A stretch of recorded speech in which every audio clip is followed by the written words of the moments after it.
জয় জগন্নাথ। আর্থিক সংকটের মধ্যে দিয়ে যাচ্ছেন? উল্টো রথযাত্রার দিন তবে করুন এই বিশেষ উপায়টি। দূর হবে আর্থিক সংকট, অর্থ আগমনের নতুন নতুন পথ তৈরি হয়ে যাবে। জন্মছকে গ্রহ দোষ থাকলে তা দ্রুত খণ্ডন করতে এবং আরও বহু সুফল লাভ করতে উল্টো রথযাত্রার দিন গোমাতাকে খাইয়ে দিন এই বিশেষ একটি জিনিস। ভক্তি ও নিষ্ঠা সহকারে উল্টো রথযাত্রার দিন প্রভু জগন্নাথ দেবের পুজো আরাধনা করলে মুক্তি লাভ করতে পারবেন। জীবনের সমস্ত বাধা বিপত্তি দূর হয়ে যাবে। এবছর অর্থাৎ 2025 সালে উল্টো রথযাত্রা বা পুনর্যাত্রা 5ই জুলাই বাংলার 20শে আষাঢ় শনিবার পালিত হবে। সোজা রথের মতোই উল্টো রথও সমানভাবে গুরুত্বপূর্ণ। শাস্ত্রমতে এই উল্টো রথের দিন বেশ কয়েকটি নিয়মবিধি অবশ্যই পালন করা উচিত, যেগুলো সঠিকভাবে পালনের ফলে গৃহস্থের কল্যাণ হয়, দূর হয় বাধা বিপত্তি। আজকের এই ভিডিওটিতে আমি আপনাদের সেই সম্পর্কে বিস্তারিত আলোচনা করব, তাই আপনাদের সকলকে অনুরোধ করছি ভিডিওটি সম্পূর্ণ ভিডিওটি দেখার পর কেমন লাগলো অবশ্যই কমেন্ট করে জানাবেন এবং কমেন্টে জয় জগন্নাথ লিখতে একদম ভুলবেন না।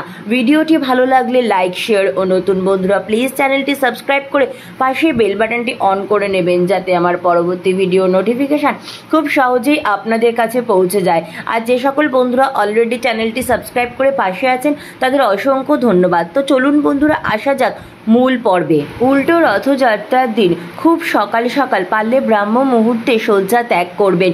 ঘুম থেকে উঠে বাসি বিছানায় হাত জোর করে প্রভু জগন্নাথকে মনে মনে স্মরণ করে দিনটি শুরু করবেন। এরপর ঘর বাড়ি ভালো করে পরিষ্কার পরিচ্ছন্ন করে নেবেন। তারপর সকাল সকাল স্নান সেরে নেবেন। এই দিন পারলে অবশ্যই আপনার বাড়ির নিকটবর্তী পবিত্র কোনো নদী অথবা গঙ্গা স্নান করুন। আর যদি সম্ভব না হয় সেক্ষেত্রে বাড়িতেই স্নান সেরে নেবেন। তবে স্নানের জলে সামান্য পরিমাণ কর্পূর ও তিল মিশিয়ে স্নান করতে পারেন। স্নানের পর শুদ্ধ বস্ত্র পরিধান করে নিজ মস্তকে ও পুরো বাড়িতে এবং বাড়ির সদর দরজায় ভালো করে গঙ্গা জল ছিটিয়ে দেবেন। এরপর প্রভু জগন্নাথ দেব সহ আপনার সিংহাসনের সমস্ত দেবদেবীর ভক্তি ও নিষ্ঠা সহকারে সুন্দর করে ফুল দিয়ে, ফুলের মালা দিয়ে নিজ সাধ্য সামর্থ্য মতো ভোগ নিবেদন করে পুজো আরাধনা করুন। এই দিন প্রভুর প্রিয় ফল প্রভুকে অবশ্যই নিবেদন করুন। যদি সম্ভব হয় আপনার বাড়ির নিকটবর্তী কোনো জগন্নাথ মন্দিরে গিয়ে প্রভুর প্রিয় ফল নিবেদন করুন।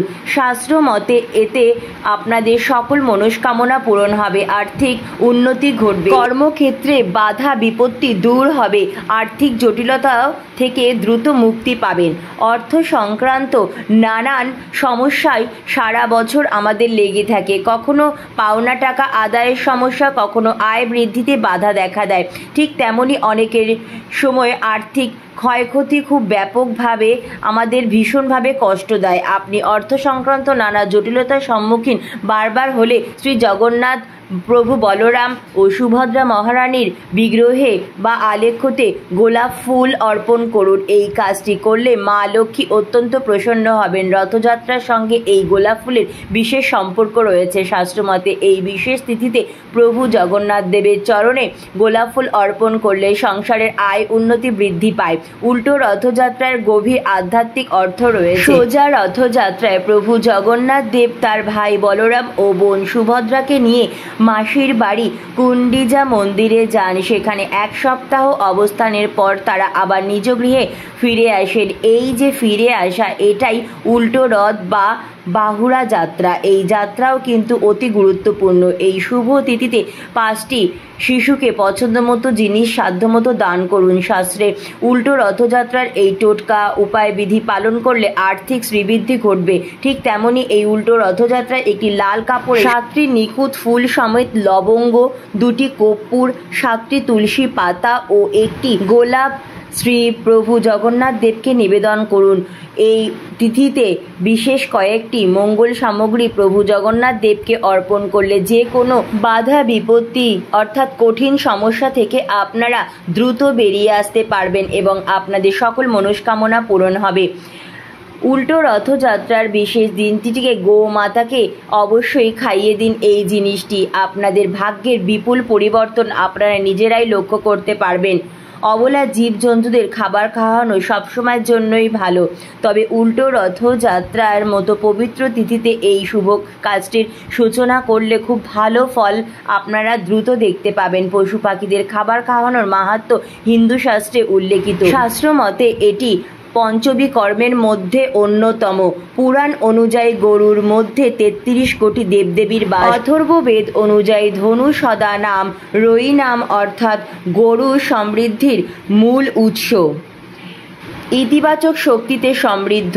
এছাড়াও গরু ভগবান শ্রীকৃষ্ণের অত্যন্ত প্রিয়। প্রাচীনকাল থেকে ভারতে গবাদি পশুকে প্রধান সম্পদ হিসাবে বিবেচনা করা হয়ে আসছে।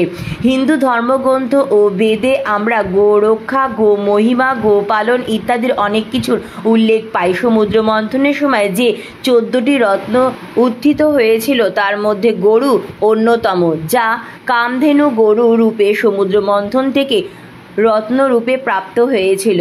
শাস্ত্র মতে গরুর মধ্যে নিহিত এই শক্তির ভাণ্ডার ভাগ্যোদয় ঘটাতে পারে। তবে গরুকে খাবার খাওয়ানোর সঠিক একটি নিয়ম রয়েছে, যা পালন করলে তবেই তার পূর্ণ ফল লাভ করা যায়। সনাতন ধর্মে রান্নার প্রথম রুটি গরুকে খাওয়ানো উচিত বলে মানা হয়। তাই উল্টো রথযাত্রার শুভ দিনে আপনার বাড়িতে রান্না করা প্রথম রুটিটি অবশ্যই রাখুন গরুর জন্য এবং গরুকে খাইয়ে দিন। এতে গৃহে সুখ সমৃদ্ধি বজায় থাকবে। উল্টো রথযাত্রার শুভ দিনে কাজটি সূচনা করুন এবং নিয়মিত এই কাজটি করতে থাকুন। জীবনে নানান বাধা বিপত্তির সম্মুখীন হচ্ছেন, প্রচুর চেষ্টার পরে কিছুতেই ভাগ্যোদয় হচ্ছে না, তারা এই উল্টো রথযাত্রার শুভ দিনে রুটির মধ্যে একটু আখি গুড় মিশিয়ে গোমাতাকে খাওয়াতে পারেন। এমন করলে অবশ্যই জীবনে উন্নতি ও সাফল্য আসবে। শাস্ত্রমতে জীবনে শান্তি ও সমৃদ্ধির দ্বার উন্মুক্ত হয় প্রতিদিন গরুকে রুটি খাওয়ালে। এছাড়াও বৃহস্পতি ও শুক্র গ্রহ শক্তিশালী হয়, যার ফলে ধন সম্পত্তি লাভ হয়। যারা শনির দশায় ভুগছেন, শনির দোষ দূর করতে চাইলে উল্টো রথযাত্রার পবিত্র দিনে কালো গরুর সেবা ও পুজো করুন। এরপর কালো গরুকে কুমকুম ও চাল নিবেদন করুন। তারপর গরুকে লাড্ডু খাওয়াবেন। সবশেষে গোমাতাকে প্রদক্ষিণ করে প্রণাম করুন। এতে শনির দোষ খণ্ডন হবে। দাম্পত্য কলহ বা পারিবারিক কলহের কারণে জীবন একেবারে অতিষ্ঠ, এই সমস্যা থেকে মুক্তি পেতে চাইলে এবং জন্মছক থেকে গ্রহদোষ দূর করতে অবশ্যই উল্টো রথযাত্রার দিন গোমাতাকে সবুজ তাজা ঘাস খাওয়ান। ভালো সুফল পেতে নিয়মিত এই কাজটি করার চেষ্টা করুন। এর ফলে দ্রুত সকল সমস্যা থেকে আপনারা বেরিয়ে আসতে পারবেন। উল্টো রথযাত্রা অত্যন্ত মাহাত্ম্যপূর্ণ। হিন্দু শাস্ত্র অনুযায়ী যারা উল্টো রথের দড়িতে টানেন, এই যাত্রার অংশগ্রহণ করেন, তারা বিশেষ পুণ্য লাভ করেন প্রভু জগন্নাথ দেবের কৃপায়। পারিবারিক বন্ধন, ঐক্য, প্রেমের প্রতীক এই উল্টো রথযাত্রা। এছাড়াও এটি সমৃদ্ধির প্রতীক। তাই বলা হচ্ছে উল্টো রথযাত্রায় সম্পর্কিত সকল টোটকাই কিন্তু শাস্ত্রসম্মত। জীবনের সকল বাধা বিপত্তি, আর্থিক সমস্যা, বাস্তু দোষ, পারিবারিক অশান্তি, রোগ ব্যাধি, জ্বালা যন্ত্রণা থেকে মুক্তি পেতে অবশ্যই উল্টো রথযাত্রার এই পবিত্র দিনে নিজের হাতে আটা রুটি বানিয়ে আখের গুড় দিয়ে গোল করে মুড়ে গোমাতাকে খাইয়ে দিন। ওই দিনই আরও একটি রুটিতে মিষ্টি দিয়ে ভালো করে মুড়ে কালো কুকুরকেও খাইয়ে দিন। এতে শনিদেব আপনার উপর কৃপা করবেন এবং প্রভু জগন্নাথ দেবের কৃপায় আপনাদের আর্থিক কষ্ট দূর হবে। এই উল্টো রথযাত্রার দিন অবশ্যই নিরামিষ আহার গ্রহণ করবেন। নিজ সাধ্য সামর্থ্য মতো অসহায় গরিব দুঃখী মানুষকে কিছু দান করবেন। বাড়ির পরিবেশ ঠিক রাখবেন। বাড়িতে বা বাড়ির বাইরে কোনো ব্যক্তির সাথে অযথা ঝগড়া বিবাদ, কলহ, অশান্তিতে জড়াবেন না। এই দিন যত বেশি সম্ভব পারবেন হরিনাম সংকীর্তন, হরে কৃষ্ণ মহামন্ত্র জপ, গীতা পাঠ, শাস্ত্র অধ্যয়ন ইত্যাদি নানান সৎ কর্ম করে দিনটি ভালোভাবে কাটাবেন। খালি পায়ে রথ টানবেন এবং রথ টানার সময় প্রভুকে নিজ সাধ্য সামর্থ্য মতো অবশ্যই কিছু নিবেদন করবেন। তো বন্ধুরা, উল্টো রথযাত্রার অনেক শুভেচ্ছা অভিনন্দন জানিয়ে ভিডিওটি এখানেই শেষ করলাম। জয় জগন্নাথ।